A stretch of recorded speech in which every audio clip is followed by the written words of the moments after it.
मित्रांनो, मंगळवारच्या दिवशी शांतपणे घराच्या या ठिकाणी 5 काळ्या मिरीच्या दाण्यांना फेकून द्या. हनुमान महाराजांच्या आशीर्वादाने तुमच्या जीवनात फक्त धनाची वर्षा होणार नाही, तर तुम्ही धनवान बनाल. या दिवशी मोठा दिव्य, दुर्मिळ, महाशुभ संयोग बनतो आहे. त्यामुळे या दिवशी उपाय केल्यास तुम्ही कोट्याधीश बनाल. तुमचे घर आनंदांनी भरून जाईल. तुमची प्रत्येक मनोकामना पूर्ण होईल. अचानक बँक बॅलन्स वाढू लागेल. करिअर आणि व्यवसायात दिवस रात्र प्रगती कराल. इतके पैसे येतील की ते हाताळता येणार नाहीत. तर मित्रांनो, हा उपाय कसा करावा, केव्हा करावा, कुठे करावा आणि उपाय करताना कोणत्या गोष्टींची काळजी घ्यावी, याची सर्व माहिती आम्ही तुम्हाला या व्हिडिओमध्ये देऊ. तर चला मित्रांनो, व्हिडिओमध्ये पुढे जाऊ. पहा, हा दिवस इतका खास असतो, इतका महत्त्वपूर्ण असतो. असे पाहिले आहे की कधी कधी मोठे मोठे पूजापाठ, अनुष्ठान केल्याने जी मनोकामना पूर्ण होत नाही, ती एका छोट्या उपायानेच पूर्ण होते. अनेकांनी हा उपाय केला आहे आणि त्यांना याचे फळही मिळाले आहे. जर तुम्हीही हा उपाय चांगल्या प्रकारे समजून घ्या, ऐका आणि मग करा, तुम्हाला या उपायाचे फळ नक्कीच मिळेल. हा उपाय केल्याने तुमच्या घरात कोणतेही दुःख किंवा समस्या असली, त्याचे कारण तुम्हाला माहीत नसले तरी चालेल. मित्रांनो, ही समस्या कोणत्याही कारणामुळे होऊ शकते, जसे की पितृदोष असू शकतो किंवा कोणताही मंगळ दोष असू शकतो आणि इतरही अनेक दोष असू शकतात. काहीही असले तरी तुम्हाला या उपायासाठी तुमच्या दोषाचे कारण शोधण्याची गरज नाही. मित्रांनो, मंगळवार दिवशी हा 5 काळ्या मिरीच्या दाण्यांचा उपाय करावा. मित्रांनो, आता आपण या उपायाच्या वेळेबद्दल समजून घेऊ. तर सर्वात पहिली गोष्ट मित्रांनो, आपण समजून घेऊया की हा 5 काळ्या मिरीच्या दाण्यांचा उपाय कोणासाठी आहे. पहा, येथे थेट एकच गोष्ट आहे की हा 5 काळ्या मिरीच्या दाण्यांचा उपाय तुमच्या मनोकामना पूर्ण करण्यासाठी केला जात आहे. हा उपाय तुमच्या जीवनातील दुःख आणि त्रास दूर करण्यासाठी केला जातो आहे. किंवा तुमचे काही मोठे कार्य असेल जे होत नाही, तर तुम्ही त्यासाठी हा उपाय तुम्ही करू शकता. तर थेट एकच गोष्ट आहे की तुम्ही तुमच्या कोणत्याही प्रकारच्या मनोकामनेसाठी या उपायाला करू शकता. हा उपाय तो व्यक्ती करू शकतो ज्याला त्याची कोणतीही मनोकामना भगवान गणेशकडून पूर्ण करायची असेल.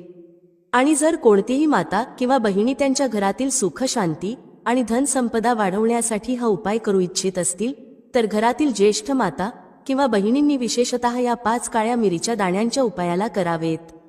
कारण माता आणि बहिणी घरातील लक्ष्मी असतात आणि जेव्हा घरातील लक्ष्मी विशेष उपाय करते, तेव्हा त्याचे फळ लवकर आणि मोठ्या प्रमाणात मिळते. त्याचबरोबर हा उपाय कोणताही व्यक्ती करू शकतो, मग तो मोठा असो, लहान असो किंवा मुलगा असो. ज्याला हा 5 काळ्या मिरीच्या दाण्यांचा उपाय समजला आहे, त्या व्यक्तीने हा उपाय मंगळवारच्या दिवशी नक्कीच करावा, कारण त्याला या उपायाचे फळ खूप लवकर मिळेल. तर आता आपण समजून घेऊया 5 काळ्या मिरीच्या दाण्यांच्या उपायाला तुम्ही कसे करायचे आहे आणि हा उपाय करण्याची जी वेळ आहे ती काय आहे. पहा मित्रांनो, मंगळवारच्या दिवशी करण्यात येणारा हा 5 काळ्या मिरीच्या दाण्यांचा उपाय मुख्यत्वे संध्याकाळी प्रदोष काळात करायचा आहे. आता मित्रांनो, प्रदोष काळाच्या वेळेबद्दल अनेकांच्या मनात प्रश्न निर्माण होतो की हा वेळ कधी असतो, किती वाजतापासून किती वाजतापर्यंत असतो, ज्यायोगे उपाय करण्याचा योग्य वेळ कळेल. तर आम्ही तुम्हाला सांगतो की प्रदोष काळाचा वेळ संध्याकाळी 6 वाजल्यापासून संध्याकाळी 7 वाजेपर्यंत असतो. या वेळेच्या दरम्यान तुम्ही उपाय कराल तर तुम्हाला या उपायाचा नक्कीच फल प्राप्त होईल. तर संध्याकाळी 6 वाजल्यापासून संध्याकाळी 7 वाजेच्या दरम्यान तुम्ही हा 5 काळ्या मिरीच्या दाण्यांचा उपाय करू शकता. आता इथे बरेच लोक नक्कीच हा प्रश्न विचारतील की आम्ही नोकरीला जातो, आम्ही ड्युटीवर जातो आणि परत यायला उशीर होतो, तर अशा परिस्थितीत आम्ही काय करावे. तर पहा, त्या लोकांनीही टेन्शन घेण्याची गरज नाही. जर तुम्ही हा उपाय संध्याकाळच्या वेळी प्रदोष काळात करत असाल आणि परत यायला उशीर होत असेल, जसे की तुम्ही 7 वाजेपर्यंत पोहोचत नाही, तर मित्रांनो, तुम्ही 7 किंवा रात्री 8 वाजेपर्यंतही हा उपाय केलात तरी चालेल. आणि जर त्याहीपेक्षा थोडा उशीर झाला तरी तुम्ही हा उपाय करू शकता. कारण मित्रांनो, मंगळवारचा दिवस आहे, हा दिवस खूपच कमी येतो. म्हणूनच जेव्हा कधी संधी मिळेल हा उपाय नक्कीच करून घ्या. कोणताही उपाय असो, तुम्ही कधीही करू शकता, फक्त प्रयत्न करा की वेळेच्या आतच करा. परंतु जर कोणत्या कारणामुळे वेळेवर न करू शकला तरी थोडा उशीर करूनही तुम्हाला उपायाचे फळ मिळेल.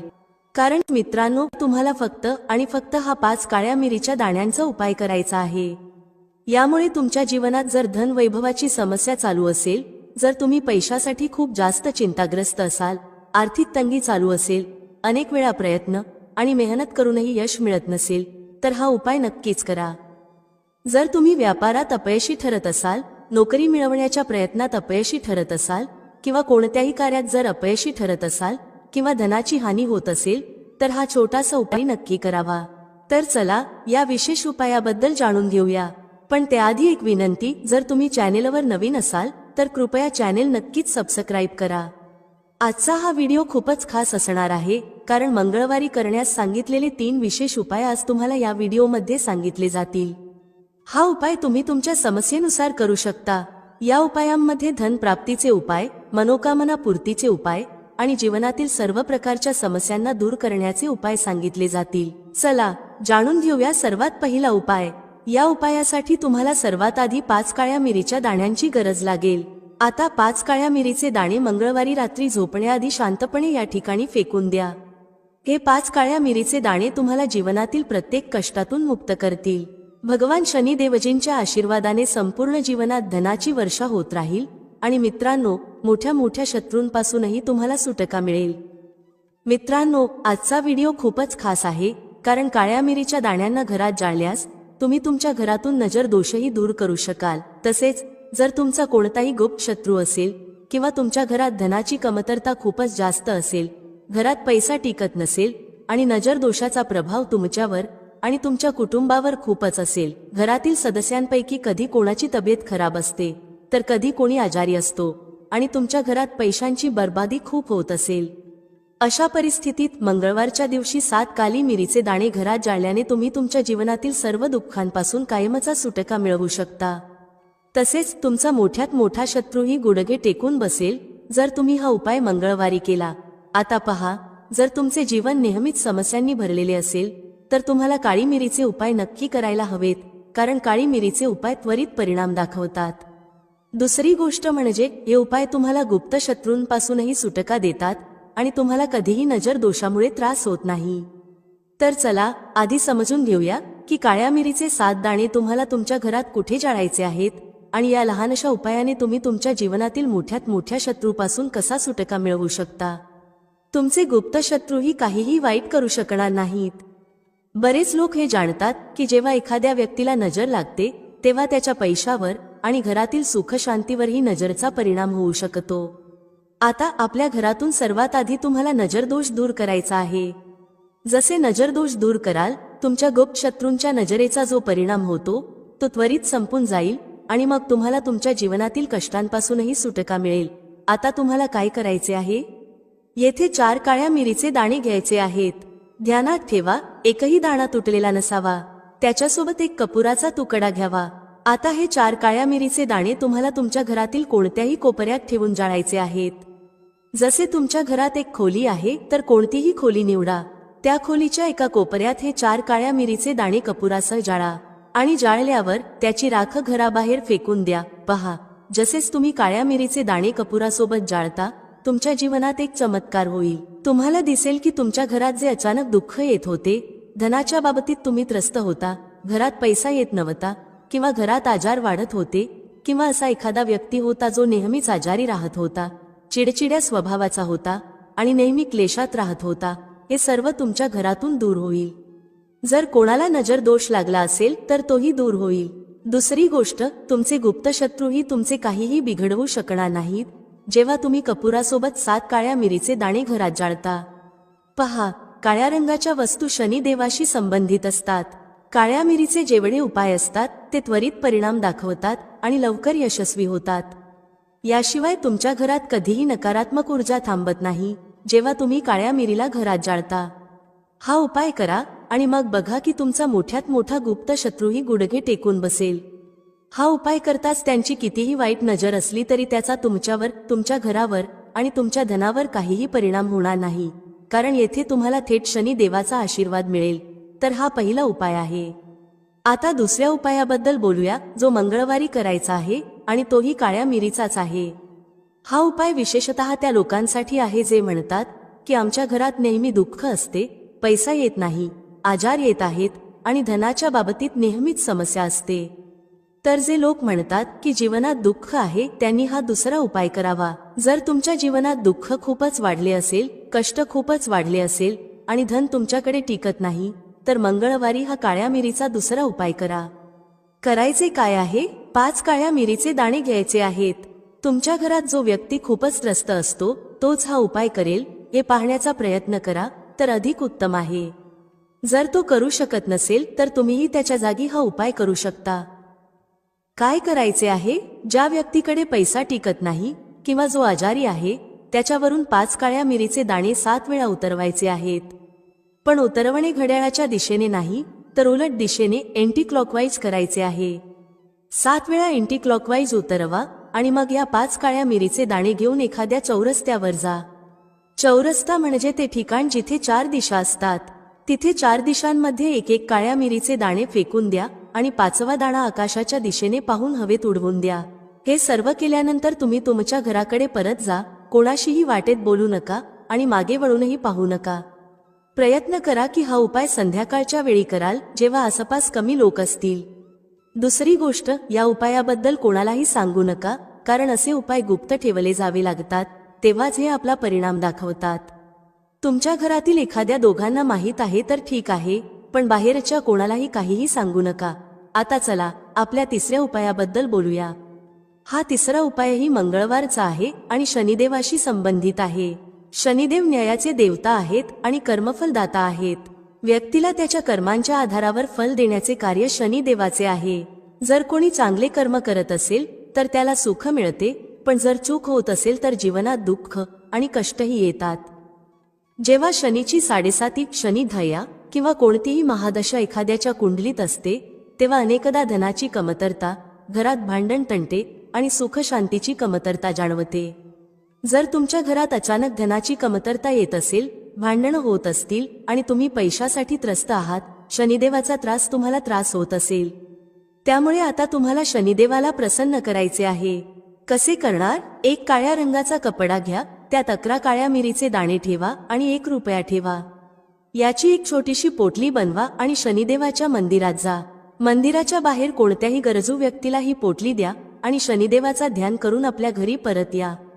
हा उपाय 5 मंगळवारी करा, मग बघा की जीवनात असा चमत्कार होईल की तुम्हाला स्वतःवर विश्वास बसणार नाही, तुमच्या घरातील कोणालाही विश्वास बसणार नाही की तुमच्या जीवनातील सर्व समस्या कशा दूर होत आहेत।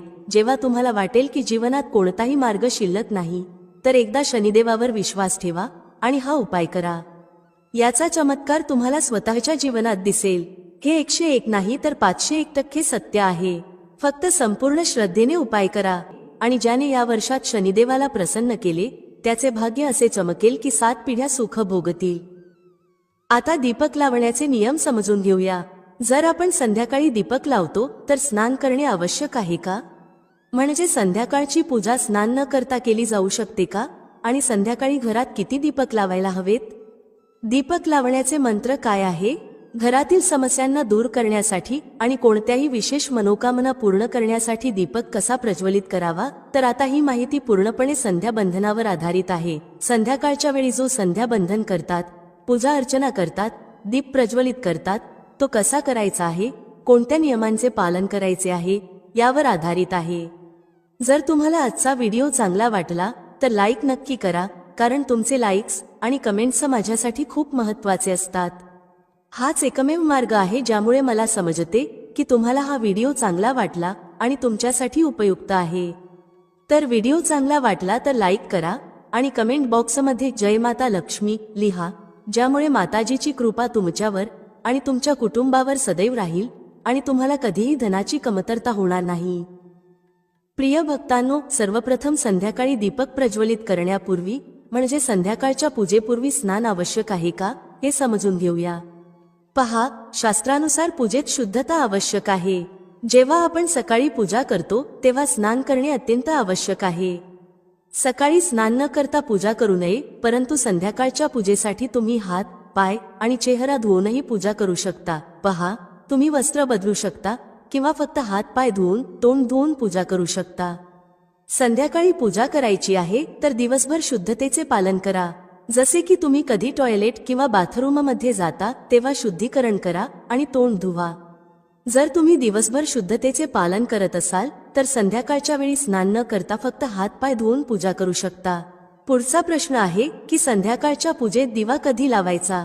पहा, संध्याकाळचा जो पूजा काळ आहे तो गोधुली वेळ असतो, प्रदोष काळ असतो.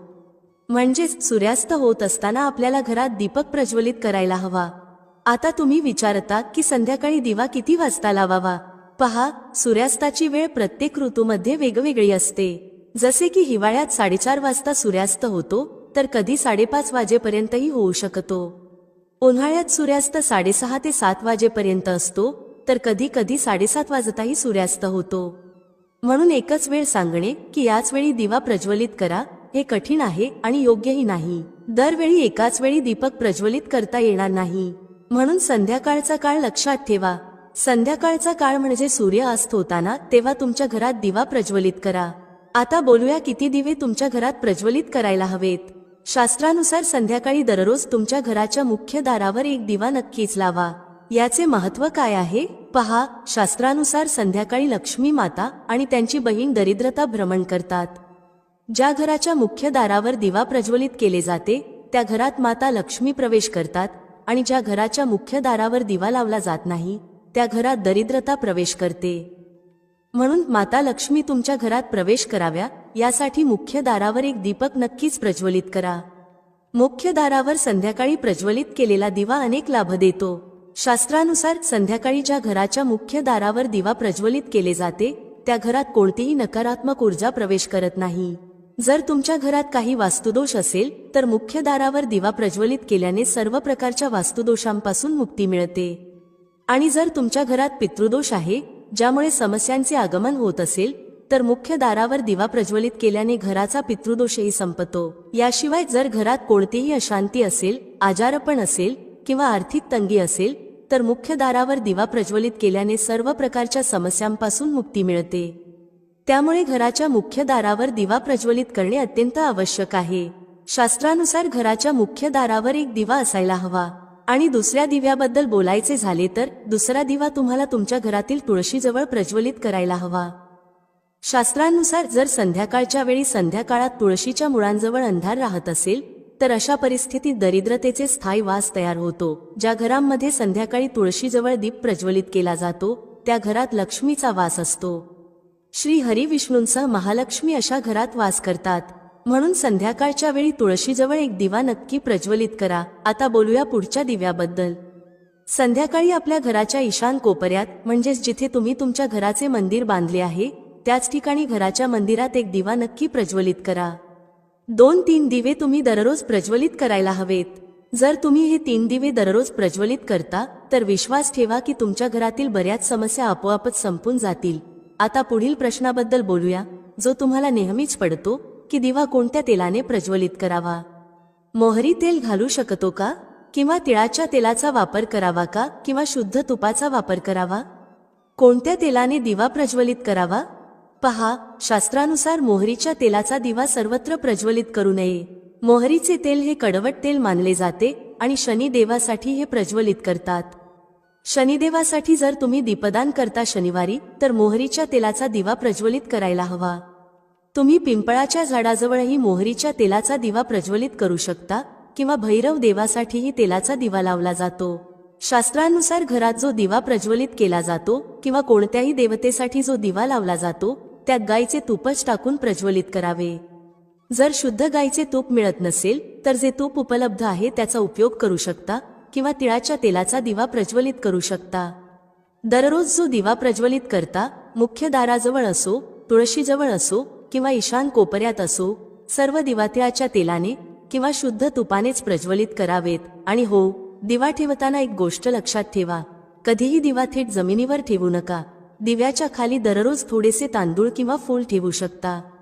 जर तुम्ही दिव्याच्या खाली तांदूळ ठेवत असाल तर ते अखंड असायला पाहिजेत. असे मानले जाते की जर तुटलेल्या तांदळाचा वापर पूजेत केला तर घरात दरिद्रता येते. मित्रांनो, लिंबू आणि मिरची टांगण्याची परंपरा ही आत्ताच नव्हे तर प्राचीन काळापासून चालत आलेली आहे. लिंबू मिरची आपण आपल्या दुकानाच्या समोर का टांगतो किंवा लोक आपल्या घराच्या समोर का टांगतात? याबाबत बहुतेक लोकांना माहिती नसते. अनेक लोक असे विचार करतात की घराबाहेर लिंबू मिरची टांगल्याने दृष्ट लागणार नाही. हे काही प्रमाणात खरे असले तरी पूर्ण सत्य नाही. लिंबू मिरची कधी टांगावी, कारण यालाही एक विशिष्ट वेळ, दिवस आणि प्रक्रिया आहे. हे समजून घेतले तर तुमच्या घरातून दारिद्र्य कायमचे दूर होईल. मित्रांनो, लक्ष्मी आणि कुलक्ष्मी. होय, लक्ष्मी देवी आणि कुलक्ष्मी याबद्दल बोलते कारण कुलक्ष्मी या देवी लक्ष्मीच्याच मोठ्या बहीण आहेत. तर लक्ष्मी आणि कुलक्ष्मी या दोघी एकत्र येतात. त्या दोघी एकाच वेळी प्रत्येक माणसाच्या दारावर शयनकाळात येतात. त्यांचं येण्याचं कोणतंही ठरलेलं वेळापत्रक नसतं. ज्या घराच्या दारावर लिंबू आणि मिरची टांगलेले असते त्या घरात कुलक्ष्मी प्रवेश करतात. होय, त्या लिंबू आणि मिरची खातात, कारण लिंबू आणि मिरची त्यांचे प्रिय अन्न आहे. मिरची खाल्ल्यानंतर त्या घराच्या दारातून परत जातात, कारण लिंबू मिरची कुलक्ष्मीचं आवडतं अन्न आहे. आणि त्यामुळेच त्यांना थांबवण्याचं हे एक जबरदस्त शक्तिशाली उपाय आहे. ज्या घरात गोड पदार्थ तयार होतो त्या घरात माता लक्ष्मी प्रवेश करतात. प्रत्येक गोष्टीला मर्यादा असते. जसे की लक्ष्मण रेषा, सीतेने ती रेषा ओलांडली म्हणजेच मर्यादा ओलांडली. तर या जगातील प्रत्येक गोष्ट एका मर्यादेत बांधली आहे. तर मित्रांनो, ज्या घरात लिंबू मिरची नसते तिथे कुलक्ष्मी प्रवेश करतात. त्यामुळे आजही असं म्हणतात की घरात एकत्र लिंबू आणि मिरची ठेवू नये. जर तुम्ही फ्रीजमध्ये एकाच टोपलीत लिंबू आणि मिरची ठेवल्या तर तुमच्या घरी दारिद्र्य येतं. दारिद्र्यासोबत दुःख आणि वेदना देखील येतात. दारिद्र्याची अपत्य कोण आहेत? दुःख आणि वेदना. म्हणून आजच्या व्हिडिओमध्ये मी तुम्हाला सविस्तर सांगणार आहे की घराबाहेर लिंबू मिरची का टांगावी आणि त्याचे फायदे काय आहेत. अजूनपर्यंत कमेंट बॉक्समध्ये जय माता लक्ष्मी लिहिलं नसेल तर नक्की लिहा आणि व्हिडिओला लाईक करा. चला आता विस्ताराने जाणून घेऊया की घराबाहेर लिंबू मिरची का टांगावी आणि त्यास अभिमंत्रित कसं करावं जेणेकरून तुम्हाला याचा पूर्ण लाभ मिळेल. हे देखील जाणून घेणं महत्त्वाचं आहे. तर मित्रांनो, पहिले म्हणजे जर तुम्ही घराच्या बाहेर लिंबू मिरची टांगता तर ते दारिद्र्य म्हणजेच दरिद्रतेपासून वाचवते. ही गोष्ट तुम्हाला दुःख, रोग, व्याधी आणि यातना यांसारख्या त्रासांपासून वाचवते, कारण लिंबू मिरचीमध्ये इतकी ताकद असते की ती साधारण नाही. अनेक प्रकारच्या नकारात्मक शक्तींना तुमच्या घरात प्रवेश करण्यापासून रोखते. यानंतर याचा दुसरा आश्चर्यकारक फायदा असा आहे की हे नजरेचा दोष आणि काळ्या जादूसारख्या नकारात्मक शक्तींना घरात प्रवेश करण्यापासून अडवते. लिंबू मिरची या शक्तींना स्वतःकडे ओढून घेते आणि त्यांचा नाश करते. ही एक साधी कृती असून कमी वेळात प्रभाव देते. त्यामुळे लिंबू मिरची नजरेचा दोष आणि काळ्या जादूला ओढून घेते आणि स्वतःचा नाश करून तुमच्या घराचे रक्षण करते. ज्या लोकांचा वाहन चालवण्याचा व्यवसाय आहे त्यांनी आपल्या वाहनात लिंबू मिरची नक्कीच बांधायला हवी. आजकाल प्लास्टिकच्या पिशवीत बांधलेली लिंबू मिरची दिसते, ज्यावर बुरी नजर वाले 13 मोहकाला असं लिहिलेलं असतं. पण प्लास्टिकचा काहीही उपयोग होत नाही. तुम्ही एक काम करा, मंगळवारी हनुमानजींच्या खांद्यावरच्या सिंदुराचा थोडासा भाग घ्या, 2 लिंबू आणि 5 मिरच्या घ्या आणि त्यावर तो सिंदूर लावा. त्यानंतर हे लिंबू मिरची तुमच्या वाहनात टांगून ठेवा. यामुळे तुमचं वाहन आजीवन सुरक्षित राहील आणि नकारात्मक शक्तीपासून वाचेल. या उपायाचा चौथा जबरदस्त फायदा असा आहे की ज्यांना नजर दोष किंवा तांत्रिक बाधा असते त्यांच्या बाबतीत लिंबू मिरची खूप उपयोगी ठरते. ज्या घरात लहान मुले वारंवार रडतात किंवा त्रस्त होतात अशा घरात लिंबू मिरची टांगल्याने नकारात्मक शक्तींना प्रवेश करता येत नाही. अशा स्थितीत तुम्हाला भोंदूबाबांच्या फंदात पडण्याची गरज उरत नाही. घराबाहेर लिंबू मिरची लटकवल्याने हे तांत्रिक दोष आणि नजर दोष नष्ट होतात. पाचवा फायदा असा आहे की लिंबू मिरची घराबाहेर ठेवल्याने लोक जुते चप्पल घालून घरात येण्यास टाळाटाळ करतात. जुते चप्पलातून येणारी नकारात्मक ऊर्जा लिंबू मिरचीच्या प्रभावाने घरात प्रवेश करत नाही. जसे की तुम्ही पाहिले असेल की संत किंवा ज्योतिषांच्या ठिकाणी जाऊन तुम्हाला जुते दान करण्याचा सल्ला दिला जातो, कारण जुते चप्पलांमध्ये व्यक्तीचे कर्म आणि कुकर्म जमा असतात. त्यामुळे घराच्या बाहेर लिंबू मिरची टांगणे खूप फायदेशीर ठरते. या उपायाचा सहावा फायदा असा आहे की लिंबू मिरची घराबाहेर टांगल्याने पितृदोष, वास्तुदोष आणि घरगुती कलह दूर होतात. ज्या घरात वारंवार भांडणे किंवा पितृदोष असतो अशा घरात लिंबू मिरची टांगल्याने सकारात्मक बदल होतो. व्यापार किंवा दुकानात विक्री वाढत नाही अशा ठिकाणी देखील लिंबू मिरची टांगल्याने सुधारणा होते. शेवटी याचा सातवा फायदा म्हणजे घरात रोग व्याधींना प्रवेश करता येत नाही. आपल्यापैकी अनेक लोकांच्या घरात सतत कोणी ना कोणी आजाराने त्रस्त असतो. आता ज्या घरात लोक आजाराने त्रस्त असतात तसं का होतं? कारण तुम्ही घरात कोणतेही उपाय करत नाही किंवा सोपे टोटके अंमलात आणत नाही. त्यामुळे तुमच्या घरात आजारपण सहज प्रवेश करतात. परंतु ज्या घराच्या बाहेर लिंबू मिरची टांगलेली असते त्या घरात आजारपण प्रवेश करत नाही. का करत नाही? कारण लिंबू मिरची त्याला अडवते. ही लक्ष्मण रेषेसारखी काम करते. स्वतः नष्ट होते, स्वतः सुकते, पण घरातला आजारपण, रोग आपल्यात खेचून घेते, त्याला दूर करते आणि तुमचं रक्षण करते. रोग आणि व्याधी लिंबू मिरची तुमच्या घरात, कार्यालयात किंवा दुकानात टांगलेली असेल तर त्या ठिकाणी आजारपण जात नाही, पळून जाते. त्यामुळे आजपासून तुमच्या घराबाहेर लिंबू मिरची टांगायला सुरुवात करा. कारण मित्रांनो, हे तुमच्यासाठी खूप फायदेशीर ठरेल. हे तुमच्या आध्यात्मिक उन्नतीस मदत करतं, स्वतः नष्ट होतं आणि तुमचं रक्षण करतं. सर्वांना सांगू इच्छिते की लिंबू मिरची किमान 15 दिवस ते महिन्याभराच्या आत नक्कीच बदलली पाहिजे. खर्च किती होईल? फक्त 5 ते 10 रुपयामध्ये तुमचं काम होईल. एक माळ तयार होईल. त्यामुळे हे काम नक्की करा आणि लिंबू मिरचीचा प्रभाव नक्की बघा.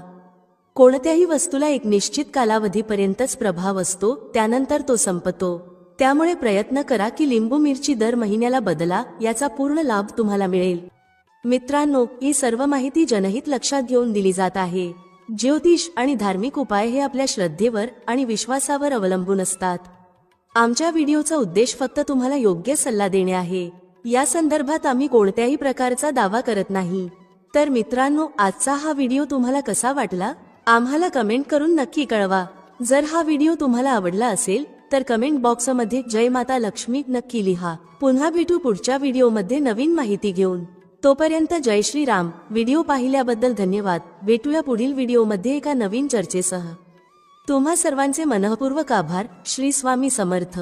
जय श्री राम. जय श्री हनुमान. जय श्री कृष्ण. जय माता लक्ष्मी.